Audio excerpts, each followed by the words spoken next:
விரைவில் தமிழகத்தில் புதிய ஆளுநர் ரவிக்கு கெடு விதித்த உச்சநீதிமன்றம். அதிர்ச்சியில் பாஜகவினர். வாங்க அது என்ன தகவல் என்று விரிவாக பார்க்கலாம். ஆளுநருக்கு மிக பெரிய செக். திடீரென சுப்ரீம் கோர்ட்டில் கூடுதல் மனுவை தாக்குதல் செய்த தமிழக அரசு.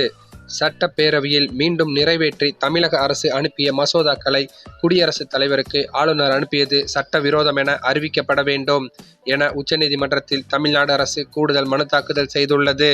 தமிழ்நாடு அரசு சட்டப்பேரவையில் நிறைவேற்றி அனுப்பிய மசோதாக்களை கிடப்பில் வைத்திருக்கும் தமிழக ஆளுநர் RN ரவியின் செயல்பாட்டிற்கு எதிராகவும் மசோதாக்களுக்கு ஒப்புதல் அளிக்க ஆளுநருக்கு உடனே உத்தரவிடக் கோரியும் உச்சநீதிமன்றத்தில் கடந்த அக்டோபர் 31 தமிழ்நாடு அரசு சார்பில் அவசர வழக்கு தாக்குதல் செய்யப்பட்டது. இது தொடர்பான வழக்கு விசாரணை உச்சநீதிமன்றத்தில் நடைபெற்று வருகிறது.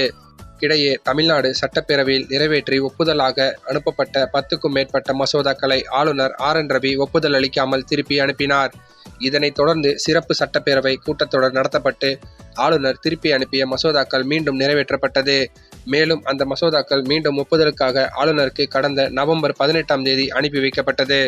இந்த மசோதாக்களை குடியரசுத் தலைவரின் ஒப்புதலுக்காக ஆளுநர் RN ரவி அனுப்பி வைத்தார். இரண்டாவது முறையாக நிறைவேற்றி அனுப்பிய மசோதாக்களை ஆளுநர் ஜனாதிபதிக்கு அனுப்பியது சர்ச்சையை ஏற்படுத்தியது.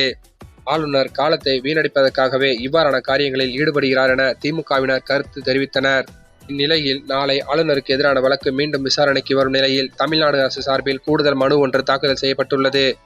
அந்த மனுவில் கடந்த நவம்பர் 18 சட்டப்பேரவையில் மீண்டும் நிறைவேற்றப்பட்டு ஒப்புதலுக்காக அனுப்பப்பட்ட மசோதாக்களை ஆளுநர் குடியரசுத் தலைவருக்கு அனுப்பியது சட்டவிரோதம் என அறிவிக்க வேண்டும் என கோரிக்கை விடுக்கப்பட்டுள்ளது. மேலும் தற்போது மீண்டும் நிறைவேற்றப்பட்டு ஆளுநருக்கு அனுப்பப்பட்ட மசோதாக்கள் மீது தமிழ்நாடு ஆளுநர் RN ரவி உடனடியாக ஒப்புதல் அளிக்க உச்சநீதிமன்றம் உத்தரவிட வேண்டும் எனவும் தமிழக அரசு தாக்குதல் செய்துள்ள இந்த கூடுதல் மனுவில் தெரிவிக்கப்பட்டுள்ளது. இந்த நிலையில்தான் உச்சநீதிமன்றம் புதிய ஆளுநரை விரைவில் தமிழகத்திற்கு நியமிக்க வேண்டும்.